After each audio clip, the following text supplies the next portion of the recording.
A commitment to free speech and a free and open society does not mean that a blind eye is turned to misogynistic, racist, hateful actions or speech. It's all about what you do about those things.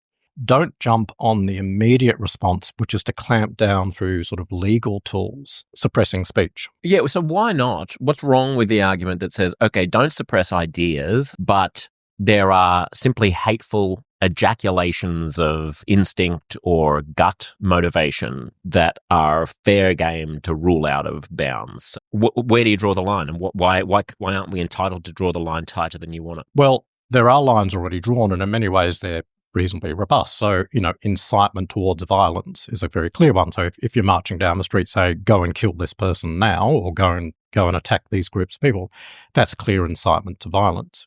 There will always have to be lines drawn. Let's start from a position of as much freedom of speech and exchange of ideas as possible, and just be very cautious and very considerate about how we move anywhere away from that sort of absolute freedom, which I agree, absolute freedom is definitely not the state we want to be in.